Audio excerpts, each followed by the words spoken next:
continuing along through the Friday undercard for Kentucky Oaks Friday. Folks, your past performances are available. You can purchase packages for Kentucky Derby Day, for Oaks and Derby Friday and Saturday at drf.com. Anything you need for the big day, extra help with betting strategies, clocker reports. There are daily clocker reports going out right now on YouTube if you want to subscribe from Mike Welsh, written articles. There are previews for all the big races, everything to help you at drf.com.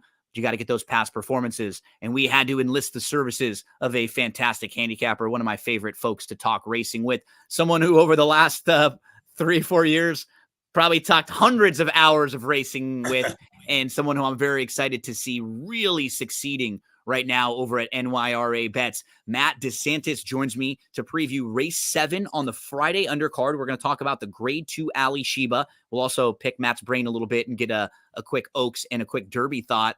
But Matt, hope you're doing well, buddy. Let me give you a little bit of a praise first. Excellent call with one of your NYRA Bets long shots with a McAnally horse that you had. That paid how much, I saw?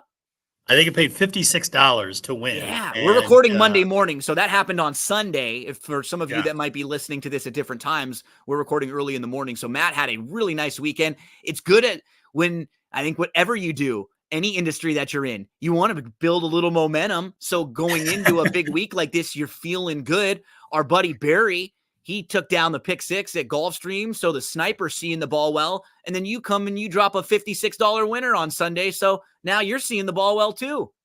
Yeah, man. I mean, it was funny. I felt the same way about like, okay, this is good. Like, you know, I hit some races on Saturday at Aqueduct, and then I did well yesterday with a huge maiden win. So, yeah, seeing the ball well, and certainly hope that carries over to Churchill Downs and all the great racing they have over the next few days. So, yeah, excited to talk to you about this wonderful race, the Alysheba, and just 2 amazing days of racing. I know we always look forward to the Breeders' Cup every year, but this is right up there with the Breeders' Cup in terms of 2 days of racing that's hard to beat. Yeah, you get quality, you get quantity, and you're getting what the Breeders' Cup is like, too. All the different divisions of horses, different horses going long, going short, the males, the females. We'll talk about the Alysheba. This is sort of the classic now division for older horses. And this is a really interesting race, Matt, because I think you have a horse in here who wants to sort of stamp himself as the top older horse or one of the top older horses right now this year. And, you know, when we look at some of the horses earlier in the season, Senior Buscador had a really nice first half of the year in some of the real big races. National Treasure was in some of those big ones also. There were some horses on the West Coast that had some success maybe in smaller fields. But when you look at First Mission, who we'll start the conversation with, he's a horse who's done so little wrong in his career, and he has the right, with a couple of big wins, to kind of stamp himself as a real serious player and kind of a horse to beat if he can continue to show that he's more than, you know, a mile and an eighth horse. Can he get the classic distances? But he's done not much wrong in his career, and he's a really nice top of the tier horse right now in the older division. Yeah, he certainly is. I agree with everything you just said. And I'll just say he's a horse that I think is the appropriate favorite here. I think he's a very valid favorite and a strong one at that. Not to say you can't play against him, but he's a very legitimate 8-5 favorite in this race. You know, one really bad effort was the Pegasus World Cup at Gulfstream. And that one was almost so bad that you're just willing to draw a line through it and just ignore it. He's answered the bell every other time. I mean, he's been able to go a mile and an eighth. So the distance on Friday should not be any concern. He's a horse that has a very useful running style as well. He does not need the lead. He can sit second, third, maybe even fourth, and then make a move at the top of the stretch and put some of these horses away. You know, Brad Cox, always very dangerous on these big days, a trainer who knows how to get horses ready for these types of events. And I think the one thing you might be able to point to in terms of maybe something to knock First Mission on is you can kind of ask, who has he really beaten? He's not absolutely. Yeah, he's not necessarily beaten the cream of the crop. I mean, he's beaten horses that like were in front of him. Yeah, I mean, Arabian Lion and Disarm are probably two of the better horses he beat in last year's Lexington. Command Performance is another one that he beat. He's kind of finished ahead of Il Miracolo, who's in this race before. But that Essex handicap coming off that victory at Oaklawn, certainly very good, very impressive. I mean, won by 5 and looked the way he should have in that race. But that was certainly not an overwhelming field. So No. more of a test on Friday.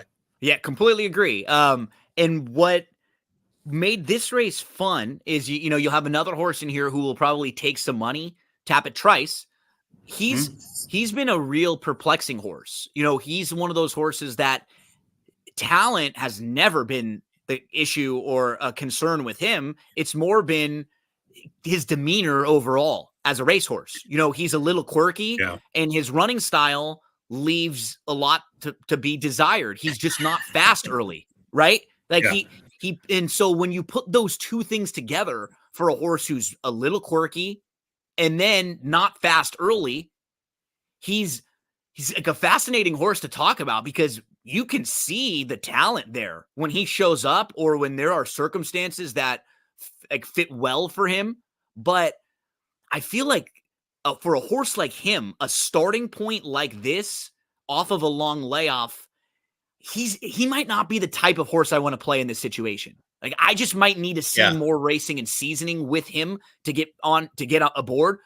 Hey, if he runs really well here, second or third, he could be a very nice older horse in this division for the second half of the year. But I got to see that first one with him. Yeah, I couldn't agree more. He's a horse that as the second choice in the morning line, you figure he's going to take money from there because he's got Irad Ortiz Jr. aboard. And Irad's rides always take a little bit of money, even when it's down in Kentucky. He's been training well for Pletcher leading up to this race, obviously, but he has not run since last year's Travers. So it has been a substantial amount of time off from the track. And so much so that you were right. I need to see it at least once. I can't just go in and bet this horse at 7-2 and what might end up being 3-1 or 5-2 in this race, sight unseen, when he hasn't won since the Bluegrass Stakes last year at Keeneland. So it's going to be hard for me to put a lot of trust in him. And like you said, he's a horse that's often a step slow. He's not the quickest out of the gate. If he gets stuck in traffic, he doesn't maneuver very well, right? Like, he's not an agile horse. You're absolutely right. He's not an agile horse. I actually think he's better going longer. And part of me, actually, I don't like him at 1 mile and a 16th as much as I like him at 1 mile and an eighth or 1 mile and a quarter. And a lot of times when these connections debut their horses at 1 mile, that tips their hand right away, that they don't think they're very quick early. They're just the horses that need more of a trip. So this to me feels like a really nice starting point for him. Yep. I would be surprised if he didn't compete with this group and finish in like the top 4 running late. But do you want to count on him being able to win at a short price if you're playing pick 4s or pick 5s, especially if you're already using a horse like First Mission in the mix and you want to maybe use another horse or two with some value? I kind of grouped 3 horses in here together, Matt, as the Gulfstream trio, because you've got Steel Sunshine, you've got who's the 2, you've got the 5 Il Miracolo, and you've got the 6 Tumbarumba, and the 3 of them both faced each other in the last 2 races at Gulfstream. And what's kind of funny about the 3 of them is you can probably knock and then also give a little positive to each of them for different reasons. Even in a spot like this, Steel Sunshine is more of a closer. She just will probably have a little more pace if they go fast in here to run at, and should get a nice setup. 2 starts back, it felt like that was the trip because he had legitimate trouble on January 27th. Then you get to Il Miracolo. I don't know if he really wanted to be right on the lead where he was 2 starts back. I think he's a little better just sitting off and trying to grind with you.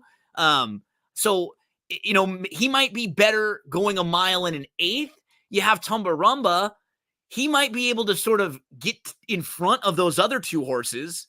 I don't know how far he wants to go, but he sure fights each and every time. Like, I feel like I have little knocks on all 3 of them, little positives for the 3 of them. Of those 3 coming out of Gulfstream, do you rank them? Do you have any separation on the 3 of them, or how are you looking at that trio? Yeah, you're right. The 3 of them, they're a perplexing trio because they've run against each other now. The I feel like last we're two talking times about out. like Three's Cup. Come and knock on my door. I'll be waiting for you. Right? Like something. Exactly. They've run against each other the last two times out. They've basically just like traded positions with each other as well. They kind of run around the same speed figures. They run pretty similar, other than Steel Sunshine, who is a bit more of a closer. For me, I'm gonna lean towards a horse like Il Miracolo just because it's the 10-1 on the morning line. This is a horse I always really like this horse. The other thing to consider is the forecast right now does call for a little bit of rain on Friday. And as the son of Gun Runner, I mean, gun runners are always so good over the slop and over a wet track, winning 24% of their races in 306 starts. So, that's just a pretty incredible statistic to see how well his offspring have handled off tracks. It's just something to keep in mind. But, you got Johnny V aboard there, 10-1 on the morning line. I kind of like him. I agree with you. He would actually like to sit a very similar trip to First Mission, not right on the lead, probably sitting second, third, fourth. And I think he's going to get that because I think Pipeline from the outside is going to gun it. They got to go. The number 9 hole. And so I think he's going to be your leader into the first turn, which sets up perfectly for both Tumbarumba, Il Miracolo, and First Mission, who all like to kind of track off the pace. So the race should set up nicely for the three of them. And like I said, out of those Gulfstream Park trio, I like Il Miracolo maybe a little bit more.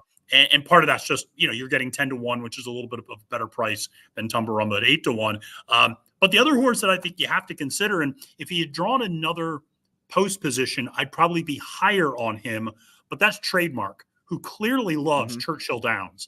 4 for 6 winning over this track, is coming back from a really disappointing effort in the Pegasus World Cup, but has been proven over this track 2 back, winning the Grade 2 Clark over First Mission, and is certainly capable of some big efforts, but draws that outside number 10 post with Joel Rosario aboard, the newly inducted Hall of Famer.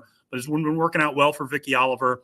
It's a horse that has a big effort in him, but like I said, that post position is really difficult, I think. Yeah, he's the type of horse I like to play too. I've played him a few times because he's not it's not that he's not consistent, but he'll throw some races in that will kind of steer people off of him, off of his form. He just doesn't go out there every single time and have great race, great race, great race. That's what I'm looking for as a gambler, as a handicapper. I want to find races that don't look good, and then we want to find why, and be able to make an excuse for some of them. Trademark's in the mix. There's one horse, Matt, I'm going to use in a pick 4 or pick 5. I really wish this was a mile. If this was a mile and 1/8, I would like a lot more. That's the 4. Call Me Fast. So I'm sort of looking at this race, as we talked about, how you have a lot of these kind of unproven horses. The most proven are First Mission and Tapit Trice. You can make a few knocks on them. I think I prefer First Mission of the two of them with the running style he should sit. And then after that, you have, the 3 horses from Gulfstream who feel like they are all sort of a Grade 2, Grade 3 type horse, solid, not necessarily overly spectacular. I think the same thing for Money Supply. You kind of know where they are, who he is. You look at Call Me Fast, the 2 races he ran last year, back to back, behind Rattle and Roll, were really good. I just think he might need a little bit longer. When I came back is that prior to those races, he was actually showing a little more speed at Oaklawn when he won on the lead in back-to-back races. So, at the end of the year, he's in the Cornhusker behind Giant Game and Skippy Longstocking. Those races now behind Skippy Longstocking look a little bit better. You can probably toss the race at the end of the year at Charlestown going a mile and 1/8 on the wet track, wet, and Charlestown going a mile and 1/8. Is that like 15 times around? Sir? Matt? You know what I mean? It's like the Charlestown 500. Yeah. I know, right? Yeah. We had the Long Beach Grand Prix here the other day. You know what I mean? It's the same sort of thing. And so you look, the gap between August and April shows back up in April. And in that race, he ran exactly how I would have expected in the Commonwealth off of the bench for a horse that probably 7 furlongs is a little shorter. He has a good 7 furlong race, but I think he wants to, I feel like he's probably best at longer, but I mean, I'm talking myself into him as a fun horse to throw in with certain types of trips. Is he the most likely winner? Absolutely not. But is there a version of this race where we know that Pipeline's going, and all of a sudden, a lot of those pressers just end up sitting closer, right? We get Tumbarumba close up. We get Trademark close up, like you said. Il Miracolo's not all that far out of it. First Mission's not all that far out of it. Now, all of a sudden, is there a version of this race where there are 5 horses all trying to get 2 spots? And they're all kind of pushing each other. 2 of those horses get wide, 1 gets stuck in traffic. So that tier of horses you probably don't even want to use very much. And now all of a sudden you're left with a horse like Call Me Fast, who I keep coming back to Pratt on these big days too, just feeling like he puts horses in good spots, and he's rarely the reason why horses lose. 100% agree. Flavian is always dangerous, and he's a jockey who, obviously, we'll get to him in a second in the Kentucky Derby, but he's a jockey. He's so good on these big days. And Call Me Fast is interesting because, like you said, going back to earlier in his career, he showed speed. Mm-hmm. And, then all of a sudden he adopted this more mid-pack closing running style. And did that have to do with the riders? And some of it, I think, did. I absolutely agree with when he switched to Julian, and he also had some trouble. He kind of bobbled at the start a couple times and was just missed the start once. And so, he's had some issues there. But look at his works leading up to this race. Mm-hmm. Bullet on April 16th, 47-2 4 furlong. Bullet on April 28th, 47-3 4 furlong at Keeneland. He is treating very forwardly. And I would imagine Pratt is going to be a little bit more aggressive. And I could see him sitting 4th or 5th in this race, or maybe even 3rd. I could see him being part of that and maybe not being as timid and as far back as he used to be, so that he doesn't have as much work to do come the top of the stretch. But I mean, when you see bullets on a horse like this, you think maybe they're trying to rediscover a little bit of this previous form that was so successful for him at Oaklawn and at Keeneland. So, he's a horse that I think is at a huge price, is really intriguing. And whenever you get Flavian on a 20-1 horse, at the very least, he's going to be on my vertical tickets. In a trifecta, I think you'd be foolish not to have him on. Because from a class standpoint, First Mission, hands down the horse to beat. You hit the nail on the head, though. Who has he really beat for us to necessarily put him way head and shoulders above everyone else, until we really see him start beating other nice horses? From a resume standpoint, we'd probably look at Tapit Trice. This feels like a starting point for him and not necessarily the place where he'll be 100%. So you take those 2, and from my perspective for this angle, I'm just going to remove them. Then who in the rest of the field terrifies you from a class standpoint?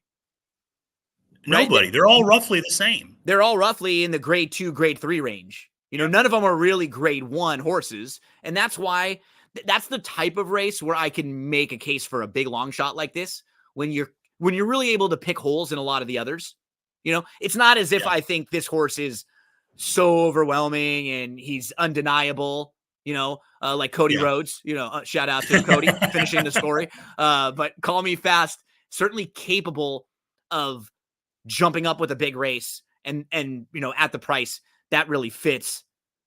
The grade 2, Alysheba. Go ahead. Anything? Like, what else? No, the final thing I was going to say is, even if you're just looking at like the Beyer speed figures, really, if you look at First Mission as maybe a little bit of fool's gold with how good his form is, if you think Tapit Trice is roughly going to need a race or 2 to kind of come off the bench, honestly, the rest of these horses all have pretty similar career best Beyer speed figures of like 96 to 98. That's kind of what they're running. And by the way, that's not that far behind First Mission's best at 102. So, and a lot of First Mission's efforts are at 99, 94, 96. So these are a much more consolidated group of horses, I think, than the betting public might use on Friday, and might provide you a lot of different value opportunities. The grade 2 Alysheba, race number 7 on the Friday Churchill Downs card, Kentucky Oaks undercard. Maddie, I'm going to pull up the graphics for the Oaks and the Derby. We can get a quick thought on those, and then we'll talk some NYRA bets. 14 fillies lining up. The 7-2 lukewarm morning line favorite is Tarifa, but 5 of them are between 7-2 and 5-1. I think they were having a tough time even deciding on who to make the morning line favorite in here. But this is a really fun Kentucky Oaks, and it's different, than the Derby, in that the Derby kind of feels like you have a top 2 tier on the betting board at least, and then there will be separation. This one, I really wouldn't be shocked if you told me Ways and Means took money, if you told me just FYI off a little bit of reputation was going to take money. Torpedo Anna was a monster in her first start back. That was a huge performance. And Leslie's Rose, she might have run her best race the last time, but people see that big race. It was at Keeneland. She's certainly going to take money. I mean, any of this 4 or 5 could be 3-1. It really wouldn't shock me. Do you have a strong opinion here? Do you like a couple of these more than the others? Or, give us some of the horses on your radar, the fillies on your radar here. Yeah, I agree with kind of your perception that there are kind of the big 5, if you will, of Torpedo Anna, Ways and Means, Tarifa, Just FY, and Leslie's Rose. I would actually be moderately surprised if the winner did not come out of that group of 5. They do absolutely feel like the best. Now, how they end up getting sorted out, like you said, might be anybody's guess come post time. My personal preference, I lean towards Just FYI and Ways and Means. 2 horses that are coming off significant layoffs and ran, I thought, really good second place efforts in their first race back in 2024 and have every opportunity to step forward in their second start, which is the Kentucky Oaks. They are Just FYI is just so classy. And I'll never forget Maggie Wolfendale interviewing Junior Alvarado after this horse broke her maiden at Saratoga in August. And the word Kentucky Oaks came up after her maiden victory. I mean, this is a horse that had a lot of expectations, and it has met them every single time. So impressive in that Breeders' Cup Juvenile Fillies effort. I just really like her a lot. And then Ways and Means was so impressive in debut. I thought ran really good in the spin away. Her losses, like she's like one of those. And if she doesn't win this race, and it's a bummer because she might start getting an unfair reputation for a horse that gets into trouble. She just reminds me of like this incredibly talented horse, and both of her races that she's lost were so impressive losses, right? You don't like saying that, but it's like, I think about a guy who's like slamming in basketball, but the team loses. It's not like that. She couldn't control what happened to her in both of those races. She ran as good as you can run and lose twice, and now should be ready to take a big step forward. As long as, have we seen the exercise rider though? Because I heard they were not happy with the exercise rider after going a little too quick the other morning. So I just wanted to make sure that they're all good there. That was, I think that's my biggest concern with Ways and Means is maybe they did, use a little too much up on that ride on April 26th when she fired off a 46-1 bullet. I mean, just ridiculous to see that. So, clearly she's locked and loaded though. Leslie's Rose, like you said, a lot of respect. I also agree. I thought the last time was going to be the best race. Can she back it up from that far outside post position? Very similar to the Alysheba. There's like 7 or 8 horses in this race that all want the same race. They're looking for that same trip. They are.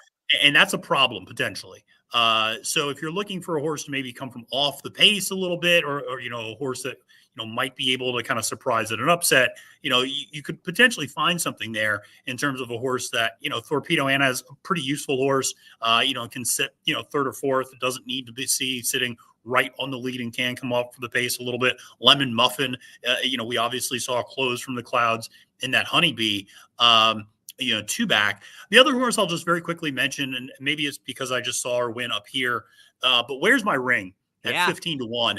I'm really intrigued by her for Val Brinkerhoff. This is one who broke her maiden in the Gazelle last time out, but had been running against really good competition on the West Coast. And I just feel like, she looks so strong towards the end of that race, going 1 1/8 miles. She was just pulling away at will under Jose Lezcano. And, Jose now stays aboard, which I'm so happy for him that he's getting this ride in this race. And she's won at 15-1 on the morning line. I feel like sometimes, we've talked about this before, Gino, a horse finally wins and it's like a light bulb goes off. And suddenly they start racking up wins after wins after wins. And she's one at 15-1. I got my eye on that. I'll absolutely be including on my tickets. It's not the safest thing to do when you're handicapping always. This is just like a weird random thing that I'm mentioning because it stood out to me. Yeah. If you just took her last 3 Beyer speed figures and were to make like an average or a par of those 3, and the reason why I'm saying is because sometimes one race can be an outlier. And with speed figures in particular. So you want to get a couple of them to use for a sample size. So if you took her last 3 consecutive races and were just to compare her speed figures in those 3 races and match them up and chart them with the rest of the field, there would only be one horse that looked better than her on paper, and that would be Tarifa. Like honestly, everybody else, she would be right in the same range with. She has a 90, an 89, and an 84 right in the middle of those two. And why I'm pointing that out is because she lost twice to a horse named Kinza, who had earned 92, 93, and 96 Beyer speed figures. It was like a really nice, really quality filly. I completely agree with you. Where's My Ring makes a lot of sense. And she also, something small, I'm giving some real basic, rudimentary handicapping stuff. But when you're looking at big races like this, you're probably having a lot of little things about each horse that's positive and that's negative. She, her 8 starts, that's the most foundation in the race too. Yeah, that's a good point. She just has a base of fitness that's probably towards the very top of anyone in the race. And I like the fact that she had been running all of her good races at Santa Anita. Then she went over and ran her best race at Aqueduct. So it wasn't like she did it at one track only at Santa Anita. Now she's leaving Santa Anita. She went over to Aqueduct and ran even better over there. And I agree. I mean, it very, very, very impressive. And I do like to see horses that have form that travels, to your point, that it's not just a byproduct of one type of trip or one type of track, that they can, especially West Coast horses. I mean, whether that's fair or not, there's often a reputation that, they sometimes have a hard time stepping out of California. She stepped out of California and ran her best race, to your point. Matt, let's flip on over to the Derby. 20 horses entered, and we have the couple also eligibles. 5-2 on Fierceness, post number 17. 3-1 on Sierra Leone, post number 2. Those two have kind of separated themselves, and we only have one other horse that's under 10-1 on the morning line with the number 4 Catching Freedom. Talk to us about the Derby. Who are some of the horses on your radar who are going to be a few in the mix for Maddie? Yeah, it's going to be interesting because, obviously we've just seen the weather forecast change a little bit. There might be a little bit more moisture in the track. Certainly something to keep in mind as we get closer to Kentucky Derby Day for those handicapping. And, it is noteworthy that the favorites have all won over a sealed track. So Sierra Leone won, obviously, over a sealed track in the Risen Star and ran very well in the Remsen. And then Fierceness actually broke his maiden over a sealed track at Saratoga, even though he did not run particularly well in the Champagne. That was over a sealed track, but that had less to do with the track, I think, and more to do with the start. In terms of where I'm looking, listen, Fierceness drew very, very well for that outside post position, I think, and certainly at his best, he could win this by 7 lengths, and I would not be surprised by that. That said, there are still question marks for me around him in terms of whether he gets his right race, whether he gets his preferred running style, and kind of things need to line up perfectly for him. A horse that I'm really interested in is Catching Freedom at 8-1. Is it really surprising that the former political science professor likes a horse sired by Constitution? Probably not. But we talk about Flavien Prat. Flavien Prat's record in the Kentucky Derby is phenomenal. What he does is gives his horses good rides every single time, puts them in a position to be successple. There's a horse that keep going. Go ahead before. No, I was going to say this is a horse that's improved every single time out. If you look at the Beyer speed figure, 72, 77, 87, 92, 97, this horse has yet to run his best race potentially. I thought looked so good coming from off the pace in that Louisiana Derby. I'm expecting there to be a strong pace up on the front end here. So I like looking for horses coming from off the pace. You get Flavien there. Should be a relatively ground-saving trip as well from that number 4 post, and then just kind of angling out wide, you would imagine, at the top of the stretch. But That's one that at 8-1 I'm really interested in. And then the And other horse we, I'll Matt, mention, we go don't ahead. because we follow these horses so much that I think sometimes we think we know them and we know everything about them by the time we get here. And when I was going back a few days ago and rewatching some of the replays, the one thing that I had to remind myself of is, Catching Freedom is not just a stone cold deep closer. He Right. does not have to be dead last. And because we saw him at the back most recently in the Louisiana Derby, I think that is the common perception that, he might have to be too far out of it. In the races prior to that, he sat a lot closer. I mean, he was only like 4 and within 5 lengths out towards the back of leading groups. Just being able to have that, where you can sit a little bit closer, that's a really important part of your resume. That's a really important tool to have in the Derby, that option when some horses, unfortunately, they're just going to have to drop way back. They're not fast enough or maybe not tactical enough to keep up if they're going a little quicker or a little slower. He has more to that than I had remembered when watching his entire body of work. I think he is a little bit more adaptable than people might think if they just looked at the running lines and went, deep closer, I don't really know. Yeah, he could absolutely sit like 12th in this Mm-hmm. race.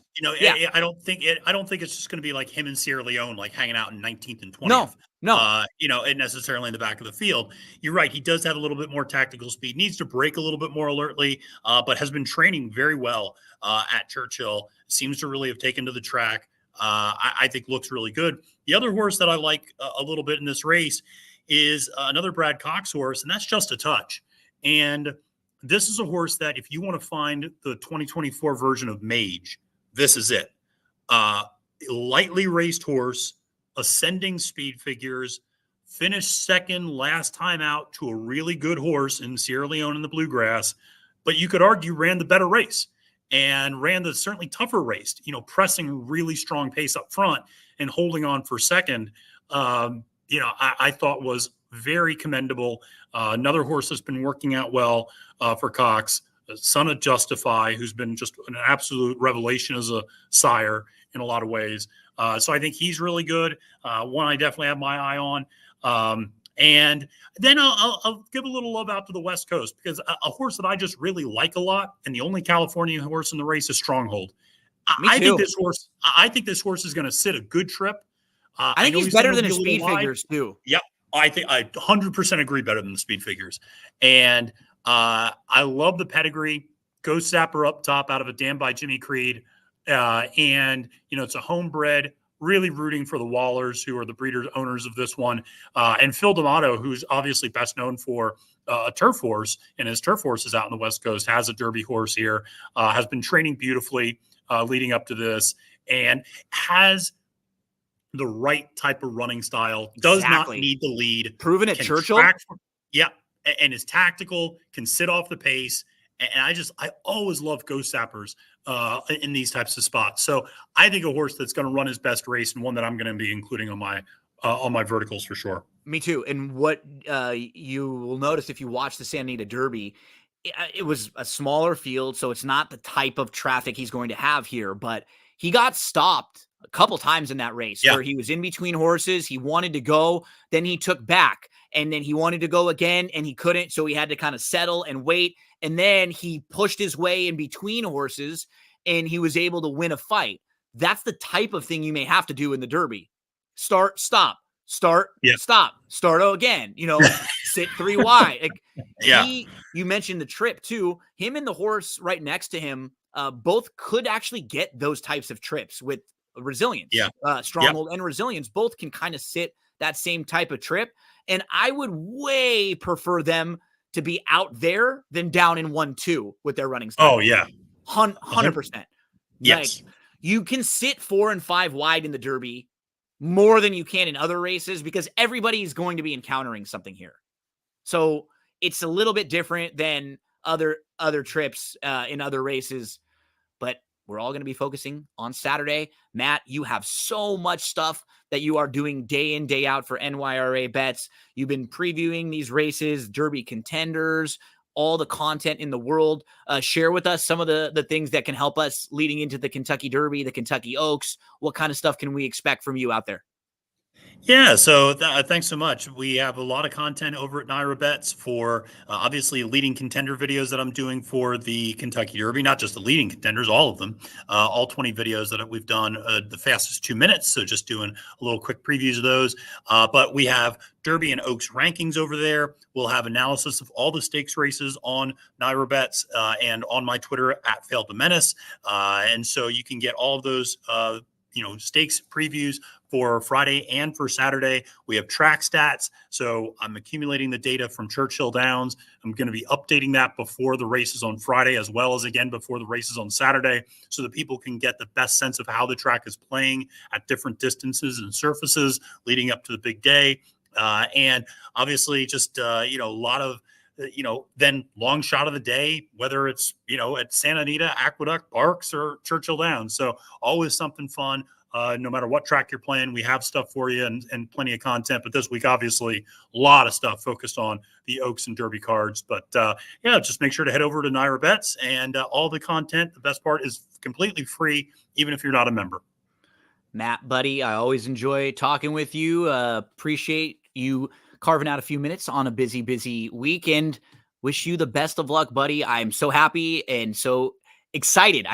I really do. When I see you out there with your videos and hitting and such great responses to all the stuff that you post out there, you are not only a really good handicapper, someone who understands racing, who figures it out, but I don't even know sometimes how you are one of the more level-headed, nicer people out there in a world where there's a lot of craziness and people taking shots at each other and everyone wanting to talk trash to each other. And I get caught up in it some of the time. I try not to. You never really seem to get caught up in any of the crap. No matter what, you're very respectful to everyone. And that's something that I admire on you. And I wish some days I could be more like you in that sense. And man, you got a great head on your shoulders. I'm lucky that we've been buddies the last few years, and I always wish you the best of luck. Well, I appreciate it, Gino. And what I'll just say is if you teach political science for 15 years, you learn how to get along with everybody. So, it's one of the better skill sets. You toe the lines. I was going to say, you toe the lines very well, as what Michael Jordan said, right? Like Democrats, Republicans, they all buy sneakers. You know what I mean? Exactly. So you got to make sure that you're being able to give your information to the folks on all sides of the spectrum. Thanks, everyone, for hanging out with us for the Alysheba preview. We will continue along through the Friday undercard. Make sure to follow along with all of Matt's great content. And remember, if you're looking for some help and you're studying for Kentucky Oaks and Kentucky Derby Day, DRF has past performances and their big packages available now. Go purchase those and start your handicapping. Good luck, folks. Make sure you crush it on Friday and Saturday.